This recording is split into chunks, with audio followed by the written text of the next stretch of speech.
శ్రీమాత్రే నమ. జయ గురు దత్తాత్రేయ నమ. ఈ వీడియోలో మనం మీనరాశి వారికి జూలై నెల మాస ఫలితాలు తెలుసుకుందాం. అయితే మీనరాశి వారికి జన్మశని జరుగుతున్నప్పుడు కూడా ఇప్పుడు ఏర్పడినటువంటి ఈ యోగాలు టెంపరీగా మీ జన్మశని ఫలితాలని పక్కన పెట్టి ఇప్పుడు ఏర్పడినటువంటి యోగాల ఫలితం మీలో విజయ అవకాశాలని పెంచుతాయి. ఒక సంతోషకరమైనటువంటి ఆనందమైన జీవితాన్ని గడపడానికి కారణం అవుతూ ఉంటుంది. శని దుఃఖకారకుడు, బాధలకి కష్టాలకి కారణం అవుతూ ఉంటాడు. ఇప్పుడు రాశి అందే సంచరించడం వల్ల జాతకుడు ఏదో ఒక నిరాశ నిస్పృహతో ఉండడం జరుగుతూ ఉంటుంది. ఏదైనా ఒక అవకాశం వచ్చినా కూడా దాన్ని వదులుకోవడం జరుగుతూ ఉంటుంది. అతనికి ఏదో మంచి కాలేజీలో సీట్ వస్తే అదంతా చాలా రూల్స్ స్ట్రిక్ట్గా ఉంటాయి. పొద్దున్నే లెగాల, హాస్టల్ అయ్యి మనం చదవలేం అని ఏదో ఆర్డినరీ డే స్కాలర్గా చేరడం చేస్తూ ఉంటాడు. ఈ విధంగా వచ్చిన అవకాశాన్ని పాడు చేసుకోవడం అన్నది శని యొక్క లక్షణం. ఇప్పుడు అది జరుగుతుంది మీనరాశి వారికి. అయితే ఇప్పుడు ఏర్పడినటువంటి ఫలితం చతుర్థ స్థానంలో గురువు రవి ఏర్పడడం వల్ల మీకు నూతన ఉద్యోగ అవకాశాలు రావడం జరుగుతుంది. అంటే గురువు మీకు దశమాధిపతి, గవర్నమెంట్ ప్లానెట్ అయినటువంటి రవి, అంటే గవర్నమెంట్ ప్లానెట్ అధికారానికి, హోదాకి, గౌరవానికి కూడా రవి కారకుడు.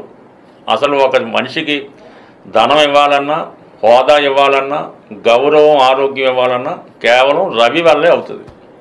అటువంటి రవి రాష్ట్రాధిపతితో కలిసి ఉండడం వల్ల మీలో ప్రస్తుతం ఉన్నటువంటి నెగిటివ్ ఎనర్జీ అంతా వెళ్ళిపోయి కొత్తగా పాజిటివ్ ఎనర్జీ మీలో ప్రవేశించి చిన్న చిన్న బలహీనతలు ఉంటే అవి అన్నీ కూడా పక్కన పెట్టి నూతన ఉత్సాహంతో మీరు కొత్త ప్రయత్నాన్ని స్వీకరిస్తే కొత్తగా మీ జీవితం ప్రజెంట్ అవ్వడం జరుగుతుంది. అంటే కొత్త ఆఫీసు, కొత్త ఉద్యోగం, కొత్త కారు, కొత్తగా ఇవన్నీ ఏర్పడుతూ ఉంటాయి. అలాగే మీ యొక్క ఆహారపు అలవాట్లు, జీవన విధానం కూడా మారుతుంది. పెద్దవారితో, గౌరవప్రదమైన వ్యక్తులతో మీకు పరిచయాలు పెరుగుతాయి. సంఘంలో మీ స్టేటస్సు, హోదా పెరిగే అవకాశాలు ఉంటాయి. దీన్ని ప్రస్తుతం మీరు సద్వినియోగపరచుకోండి. అయితే ఇప్పుడు మీకు ఎటువంటి అవకాశం వచ్చినా కూడా ఎవరో ఒకరు మిమ్మల్ని నిరుత్సాహపరుస్తూ ఉంటారు. అందువలన వారి మాటలు లెక్క చేయకుండా కేవలం ఎవరైతే మిమ్మల్ని ప్రోత్సహిస్తూ ఉంటారో, మీ ఉన్నతిని, ప్రగతిని కోరుకుంటారో అటువంటి వ్యక్తులను మాత్రమే మీరు విశ్వసించి వారితోనే మీరు స్నేహం చేయడం, వారి మాటలు వినడం వల్లనే ఇప్పుడు ఉన్నటువంటి ఈ అవకాశం మీకు లభిస్తుంది. దాని తర్వాత ధన భాగ్యాధిపతి కుజుడు 6వ స్థానంలో కేతుగ్రహంతో సంచరిస్తున్నాడు. అంటే విజయం, అటు కోర్టు సమస్యలున్నా, అన్నదమ్ములతో విభేదాలున్నా, భార్యతో తగువులున్నా 100% విజయం మీకే రావడం జరుగుతూ ఉంటుంది. అంటే సాధారణంగా ఎవరికైనా విజయం వస్తుంది, విజయంతో పాటు మీకు ధనం కూడా వస్తుందన్నమాట. అటు ఒక క్రీడా రంగంలో ఉన్నా, ఒక రాజకీయ రంగంలో ఉన్నా, ఏదైనా సరే మీకు అనుకూలంగా ఉంటుంది. అటువైపు నుంచి మీకు రావాల్సిన డబ్బు కూడా రావడం జరుగుతూ ఉంటుంది. ఈ విధంగా మీ యొక్క సక్సెస్ ఉంది. స్థిరాస్తులపై ఉన్న వ్యవహారాలు పరిష్కారం అవుతాయి. దాని తర్వాత శుక్రుడు మీకు తృతీయ స్థానంలో స్వక్షేత్రగతుడై ఉన్నాడు. తృతీయ అష్టమాధిపతిగా, అంటే కొత్త పరిచయాలు కలుగుతాయి మీకు. అంటే ముఖ్యంగా ఒక ధైర్యవంతులు, బాగా ఉన్నత స్థాయి హోదా కలిగినటువంటి స్త్రీలు కానీ, అలాగే మగవారు కానీ. అంటే శుక్రుడు అనగానే మనకి స్త్రీ అన్నది తెలుస్తూ ఉంటుంది. కానీ శుక్రుడు పరశురాముని యొక్క అవతారం అవడం వల్ల ఒక వీరోచితుడైనటువంటి, చాలా బలవంతుడైనటువంటి వ్యక్తి కూడా మనకి తారసపడుతూ ఉంటాడు. అంటే శుక్రాచార్యులు విష్ణుమూర్తి అంతటి వ్యక్తితో పోటీ పడడం జరిగింది. అంటే విష్ణుమూర్తి దేవతలను పైకి తీసుకురావాలని ఆయన అనుకుంటే రాక్షసులను తీసుకురావాలని శుక్రాచార్యుల వారు ఎంతసేపు వారి కోసం పోరాడాడు. అంటే బలహీనుల వైపు పోరాటం జరిగింది ఈ శుక్రాచార్యుల వారు. దాన్ని బట్టి ఇప్పుడు మీ యొక్క శక్తికి, అంటే మీలో ఉన్నటువంటి చాతుర్యానికో బలానికో ఈ 3వ స్థానంలో ఉన్నటువంటి శుక్రుడు పరశురామ శక్తిగా మారి మీరు విజృంభించే విధంగా, తిరిగి మళ్ళా మీరు విజయావకాశం వైపు నడిపించే విధంగా తృతీయ స్థానంలో ఉన్నటువంటి శుక్రుడు మీకు అవకాశాన్ని ఇవ్వడం జరుగుతుంది. అంటే దీన్ని బట్టి ఏమవుతుందంటే మీరు గతంలో పోగొట్టుకున్నటువంటి పదవి కానీ, రాజ్యం కానీ, ఇల్లు కానీ, హోదా కానీ తిరిగి పొందడానికి అవకాశం అయితే ఉన్నది. అంటే మీలో ఉన్నటువంటి రాశిలో ఉన్నటువంటి శని భగవాన్ని దాన్ని మీరు ఒక శక్తిగా మార్చుకోవాల్సి ఉంటుంది. అది బద్ధకంగా ఉన్నది. ఇప్పుడు దాన్ని ఒక శక్తిగా మార్చుకోవాలంటే ఉదయమే లేగడం, క్రమశిక్షణగా వినడం, టైం టు టైం మీరు పనులు ఫాలో అవ్వడం, ఎప్పుడు పని అప్పుడు పూర్తి చేయడం, ఇవన్నీ చేయడం వల్ల శని మీకు పాజిటివ్గా మారి మీరు ఒక నాయకుడిగా, ఒక లీడర్గా తయారయ్యే శక్తి మీలో రావడం జరుగుతూ ఉంటుంది. ఏదన్నా అది మిమ్మల్ని మీరు మోటివేట్ చేసుకుంటూ మిమ్మల్ని మీరు మార్చుకుంటే మిగతా గ్రహాలన్నీ కూడా సహకరిస్తూ ఉంటాయి. ఎప్పుడన్నా లగ్నం బలంగా ఉంటేనే మిగతా గ్రహాల శక్తి మనకి లభిస్తూ ఉంటుంది. కాబట్టి కంపల్సరీగా మిమ్మల్ని మీరు సంస్కరించుకుంటే మిగతా గ్రహాలు మీకు సహకరిస్తాయి. బట్ ఏదైనా 12లో ఉన్నటువంటి రాహు మిమ్మల్ని రాంగ్ వైపు నడిపించే వాళ్ళు చాలామంది ఉంటారు. వారికి దూరంగా ఉంటూ మిమ్మల్ని ఉన్నతం వైపు నడిపించే వారి చుట్టూ తిరిగితేనే మీ లైఫ్ చేంజ్ అయ్యే అవకాశం ఉంది. ప్రతి ఒక్కరికి కూడా ధనం అన్నది చాలా ఇంపార్టెంటు. ఆ ధనం ప్రతి వాళ్ళు సంపాదిస్తూ ఉంటారు. అయితే వచ్చిన ఆదాయం కన్నా ఎక్కువ ఖర్చు అవ్వడం వల్ల రుణగ్రస్తులు అవ్వడం జరుగుతూ ఉంటుంది. ఆ కారణం వల్ల చాలామంది ఆర్థిక పరమైన ఇబ్బందులు కలుగుతూ ఉంటాయి. ఇప్పుడు మీకు ధనాన్ని కూడబెట్టడానికి, అంటే ధనం సంపాదించడం అందరికీ తెలుస్తుంది, అది దాచుకోవడం, అలాగే మీ అవసరానికన్నా ఎక్కువ ధనం రావడానికి ఒక పరిష్కారం అన్నది మీకు తెలియజేయడం జరుగుతూ ఉంటుంది. అది సింపుల్గానే ఉండడం జరుగుతూ ఉంటుంది. అయితే ఇది నమ్మకంతో చేయవలసి ఉంటుంది. ముఖ్యంగా ధనాన్ని కూడబెట్టడంలో ఈ చీమలు చాలా ఇంపార్టెంట్ మాట. అవి ఏం చేస్తాయంటే ఎక్కడన్నా ఆహారం దొరికితే మొత్తం అంతా ఒక చోట దాచుకుంటే, ఎందుకంటే వర్షాలు వచ్చినప్పుడు దానికి పనిచేస్తుందని. కాబట్టి మీరు చీమలకి ఆహారం వేయవలసి ఉంటుంది.